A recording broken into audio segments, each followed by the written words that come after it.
अस्सलाम वालेकुम। Max scholarship Japan का एक बहुत ही अच्छा और बहुत ही प्रोमिनेंट फुली फंडेड स्कॉलरशिप है बैचलर, मास्टर्स और पीएचडी के लिए, जिसमें आप लोग अप्लाई कर सकते हैं बगैर आइट्स के, बगैर एप्लीकेशन फ़ी के और बगैर एक्सेप्टेंस लेटर के। और ये मेरी थर्ड वीडियो है मैक्स स्कॉलरशिप के हवाले से। जो पहली वीडियो थी उसमें मैंने डिटेल के साथ ईच एंड एवरीथिंग मैंने आपको बताई थी मैक्स स्कॉलरशिप के हवाले से। और जो सेकंड वीडियो थी जो कि मैंने 1-2 दिन पहले पोस्ट की थी, वो थी बेसिकली एप्लीकेशन फ़ॉर्म के हवाले से कि किस तरीके से आपने एप्लीकेशन फ़ॉर्म फिल अप करना है अंडर ग्रेजुएट के लिए या बैचलर के लिए। ये जो वीडियो है इसमें मैं आपको मास्टर्स और पीएचडी वाला जो एक फ़ॉर्म है एप्लीकेशन फ़ॉर्म, वो आपने किस तरीके से फिल अप करना है, वो मैं आपको फिल करके दिखाने वाला हूँ। सो ये वीडियो बहुत ही इंपॉर्टेंट है। और उसके अलावा मैं आपको बता दूँ कि आपने ये जो फॉर्म है ये फिल करना है कंप्यूटर के ऊपर या फिर लैपटॉप के ऊपर कर ले तो ज़्यादा बेहतर है। वो फिल करने के बाद लास्ट पे इसको आपने डाउनलोड करना है। डाउनलोड करने के बाद आपने इसका प्रिंट आउट लेकर फिर उसके बाद आपने इसके ऊपर अपनी जो पिक्चर है, जो कि पासपोर्ट साइज़ आपकी पिक्चर होगी, वो आपने इसके ऊपर ग्लू के साथ आपने इसके ऊपर पेस्ट कर देनी है। तो पेस्ट करने के बाद फिर आपने ये वाला जो एप्लीकेशन फॉर्म है, इसके अलावा जो बाकी डॉक्यूमेंट्स हैं, जो मैंने आपको पहली वीडियो में आपको बताए थे कि कौन-कौन से डॉक्यूमेंट्स चाहिए बैचलर, मास्टर्स और पीएचडी के लिए, तो वो तमाम डॉक्यूमेंट्स आपने कोरियर के थ्रू इनकी एम्बेसी को या फिर जो कॉन्सुलेट है जापान का, जो आपकी कंट्री में, होम कंट्री में जो होगा, उनको आपने सेंड करने हैं। तो let's go to computer screen और मैं आपको मास्टर्स और पीएचडी वाला जो एप्लीकेशन फॉर्म है वो मैं आपको फिल करके दिखाता हूँ। और बाकी जो दोनों वीडियोज़ हैं इससे पहले वाली, उन दोनों के लिंक आपको नीचे डिस्क्रिप्शन में मिल जाएँगे, वो आप वहाँ से देख सकते हैं। जी, तो ये ऑफ़िशियल वेबसाइट है स्टडी इन जापान की, और यहाँ पर आपको पहले गाइडलाइन मिलेगी और उसके बाद फिर है application form for फ़िस्कल year 2026।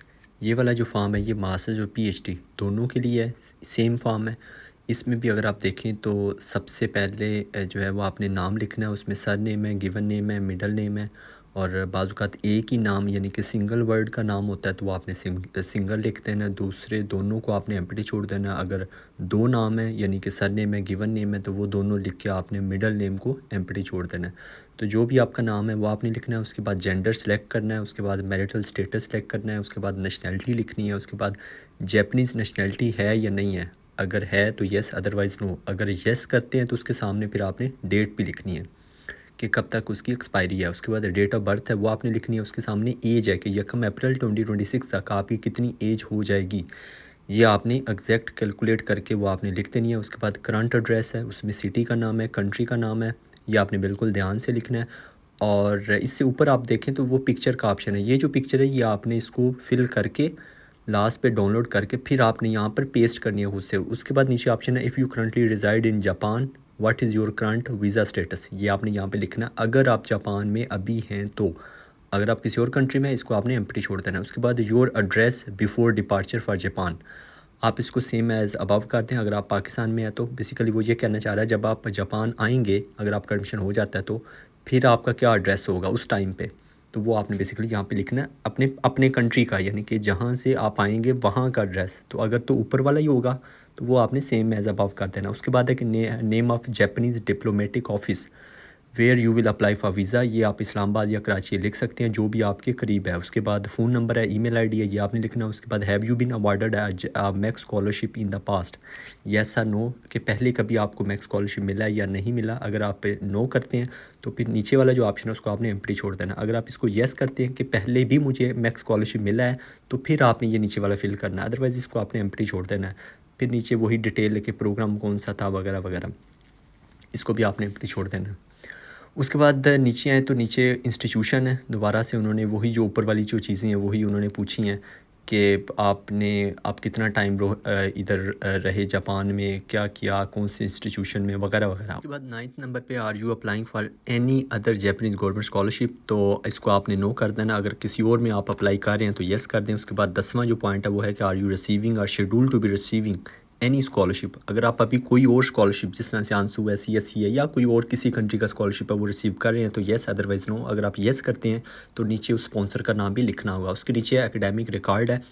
Academic record में बेसिकली आपने अपनी एजुकेशन के हवाले से चीज़ें लिखनी हैं, और इसमें आपने बेहतर ये है कि आप नीचे से ऊपर को स्टार्ट करें, फिर आप जो है वो कंफ्यूज होंगे अगर आप ऊपर से नीचे को स्टार्ट करेंगे। तो लास्ट पे आएँ तो यहाँ पर बेसिकली इन्होंने जो है वो अंडर ग्रेजुएशन का लिखा हुआ है, यानी कि अंडर ग्रेजुएट, उसके बाद ग्रेजुएट, और मतलब कि लास्ट में दोनों ग्रेजुएट हैं। जो लास्ट में दोनों ग्रेजुएट हैं वो बेसिकली एक मास्टर्स का एक पीएचडी का है, उससे ऊपर अंडर ग्रेजुएट है, उससे ऊपर इंटरमीडिएट हो गया, उससे ऊपर मैट्रिक हो गया, उससे ऊपर जो हमारी जो मिडल कहते हैं ये आप ऐड करना चाहें तो वेल एंड गुड, अगर ना भी करना चाहें तो कोई मसला नहीं है। तो आप अगर पीएचडी के लिए कर रहे हैं तो ज़ाहिर बात आप मास्टर्स तक कंप्लीट करेंगे। अगर आप मास्टर्स के लिए अप्लाई कर रहे हैं, ये वाला फॉर्म फिल कर रहे हैं, तो फिर आप अंडर ग्रेजुएशन तक यानी कि अंडर ग्रेजुएट तक आप सिटी का नाम लिखेंगे, प्रोविंस का नाम लिखेंगे, तो ये तमाम इन्फॉर्मेशन लिखेंगे कब से लेकर कब तक डिग्री की, और उसके बाद लास्ट पे है कि ये टोटल कितने ईयर्स बनते हैं। तो ये आपके 16 हो सकते हैं या 18 हो सकते हैं, कुछ ऐसे हो सकते हैं। उसके बाद 12 नंबर पे है field of specialisation studied in the past, यानी कि आपने बैचलर या फिर मास्टर्स अगर आप पीएचडी के लिए कर रहे हैं तो मास्टर्स में आपकी कौन सी फील्ड ऑफ स्पेशलाइजेशन थी वो आपने यहाँ पर लिखनी है स्पेसिफिकली। उसके बाद है state the title or subject of books and thesis authored by applicant if any with the name address of publisher, यानी कि अगर आपने कोई पेपर लिखा है, कोई थीसिस वगैरह लिखा है, तो उसकी आपने यहाँ पर इंफॉर्मेशन लिखनी है, उसका जो पब्लिशर है उसका नाम लिखना है, और बाकी भी इन्फॉर्मेशन आपने यहाँ पर लिखनी है। यहाँ पे मैं आपको बता दूँ कि अगर आपने थीसिस वगैरह नहीं लिखा तो आप इसको एम्प्टी भी छोड़ सकते हैं, लेकिन बेहतर है कि आप कोई ना कोई अपनी रिसर्च के हवाले से कोई एक्टिविटी आप यहाँ पर लाजमी लिखें। उसके बाद अगर हम नीचे आएँ तो नीचे आए कि please make sure to submit abstract of thesis in a separate paper with your name on it, you select yes in the above item 13।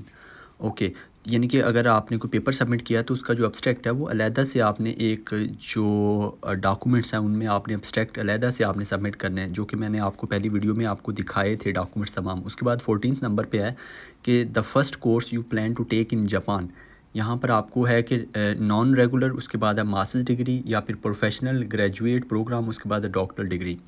तो आप कोई किसी में भी अप्लाई कर सकते हैं। मैं चूँकि ज़्यादा फोकस कर रहा हूँ मास्टर्स को और पीएचडी को, तो जिसमें भी आप अप्लाई करना चाहते हैं वो आपने यहाँ पे सिलेक्ट करना है। उसके बाद है preferred date, prefer month of arrival in Japan, क्योंकि आप किस मंथ में जापान आना चाहते हैं, अप्रैल है, सितंबर है, अक्टूबर है। उसके बाद 16 नंबर पे term you wish to study in Japan, किस टर्म में आप स्टडी करना चाहते हैं, यहाँ भी आपने सिलेक्शन कर लेनी है। उसके बाद 17 नंबर पे है do you currently have a job, yes or no, अगर आप येस करते हैं तो आगे ऑर्गेनाइजेशन का नाम भी लिखना है। उसके बाद 18 नंबर पे है एम्प्लॉयमेंट रिकॉर्ड, यहाँ पर आपने एम्प्लॉयमेंट रिकॉर्ड लिखना है, यानी कि अगर आपने ऊपर येस किया है तो नीचे आपने अपना एम्प्लॉयमेंट का कंप्लीट रिकॉर्ड लिखना है। उसके बाद 19 नंबर पे है मोटिवेशनल लेटर के हवाले से चीज़ें हैं। इसमें है कि motivation for study in Japan, इसमें सबसे पहला पॉइंट है what was the trigger for having an interest in Japan. बहुत इंपॉर्टेंट पॉइंट है, यहाँ पर आपने लिखना है कि किस चीज़ ने आपको मोटिवेट किया जापान में पढ़ने के लिए।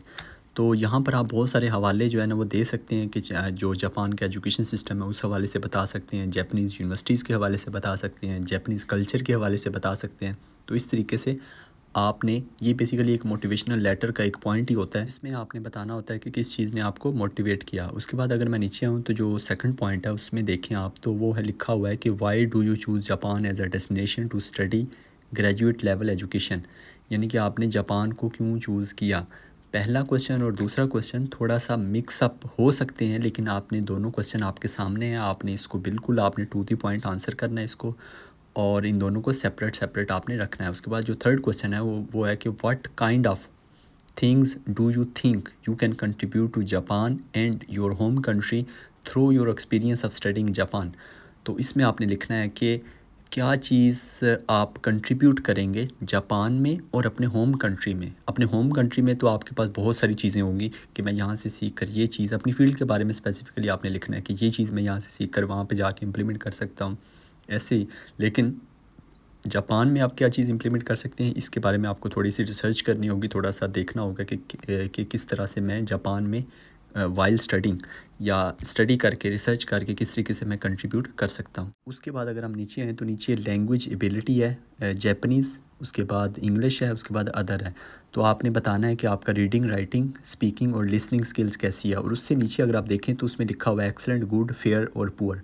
तो यहाँ पर आपने नंबर्स लिखने हैं, 0 पुअर, 1 फेयर और 2 for good, 3 for excellent. English को आपने एक्सलेंट एक्सलेंट एक्सलेंट एक्सलेंट कर देना है, और बाकी जापानीज़ का अगर आपको आती है तो उस हिसाब से आपने कर लेना है।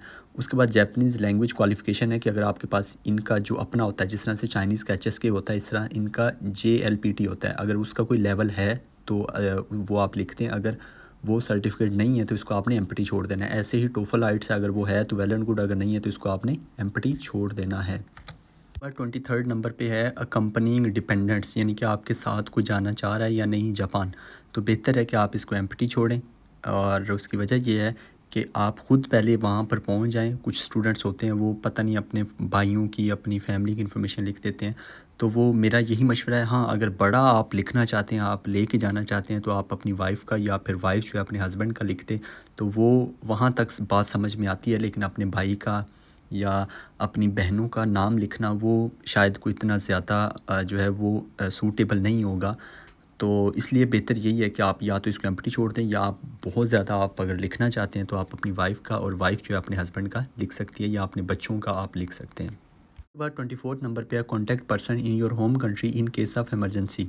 यहाँ पर आप अपने भाई की, अपने फादर की या अपनी मदर की इन्फॉर्मेशन लिख सकते हैं, और बेहतर है कि उन्हीं की इन्फॉर्मेशन लिखें, स्पेशली कॉन्टैक्ट नंबर। उसकी वजह यह है कि खुदा न खासा अगर कोई इमरजेंसी बन जाती है, ताकि उनसे कॉन्टैक्ट कर सकें। बहुत सारे स्टूडेंट्स हैं वो अपना जो कॉन्टैक्ट नंबर है, अपनी इन्फॉर्मेशन ही यहाँ पर लिख देते हैं, तो वो मतलब क्या पता होता है, फ्यूचर का तो कोई पता नहीं ना। तो इसलिए बेहतर है कि आप अपने फादर की या मदर की, या फिर अपने भाई की जो पाकिस्तान में है या किसी और कंट्री में है, आप उनकी इन्फॉर्मेशन यहाँ पर लिख दें। उसके बाद नीचे आए तो पास्ट विज़िट और स्टे इन जापान, कि क्या आप कभी जापान गए हैं। अगर आप गए हैं तो उसकी आपने यहाँ पर इन्फॉर्मेशन बेसिकली लिखनी है, कि कब से लेकर कब तक आपने वहाँ पर स्टे किया, क्या पर्पज़ था, ये तमाम चीज़ें। अगर आप कभी भी जापान नहीं गए तो आपने इसको एम्प्टी छोड़ देना है। उसके बाद लास्ट पे है I understand and accept all the condition stated in the application guideline for Japanese government scholarship for fiscal year 2026। तो इसके सामने जो टिक का ऑप्शन है, इसको आपने टिक करना है। टिक करके नीचे आपने डेट ऑफ़ एप्लीकेशन, जो जिस डेट को आप अपनी एप्लीकेशन ये फॉर्म फिल कर रहे हैं, वो आपने डेट लिखनी है। ये डेट लिखने के बाद आपने इसको डाउनलोड कर लेना है। ये तमाम इन्फॉर्मेशन लिखने के बाद आपने डाउनलोड करना है। डाउनलोड करने के बाद आपने वो जो पिक्चर मैंने आपको स्टार्ट में बताया था, वहाँ पे आपने अपनी जो पासपोर्ट साइज़ पिक्चर है वो आपने वहाँ पर पेस्ट करनी है। पेस्ट करके ये आपका फॉर्म जो है, ये एक डॉक्यूमेंट रेडी है। बाकी जो डॉक्यूमेंट्स हैं वो मैंने आपको जो पहले डिटेल के साथ वीडियो बनाई थी उसमें मैं आपको बता चुका हूँ कि मास्टर्स पीएचडी के लिए कौन कौन से डॉक्यूमेंट्स चाहिए और बैचलर के लिए कौन कौन से डॉक्यूमेंट्स चाहिए। वो तमाम डॉक्यूमेंट्स आपने रेडी करके आपने भेजने हैं एम्बेसी को। बाकी जो एप्लीकेशन का तमाम तरीक़ाकार है वो मैं आपको पहली जो डिटेल्ड वीडियो थी उसमें तमाम चीज़ें बता चुका हूँ। आई होप कि ये वीडियो आपके लिए काफ़ी हेल्पफुल होगी, और अगर आपको ये वीडियो अच्छी लगी तो इस वीडियो को लाइक कीजिएगा, कमेंट भी लाजमी कीजिएगा, दोस्तों के साथ भी शेयर कीजिएगा, और हमारा जो चैनल है उसको सब्सक्राइब करना ना भूलिएगा। अपना बहुत सारा ख्याल रखिएगा। मिलते हैं नेक्स्ट वीडियो में। अल्लाह निगहबान।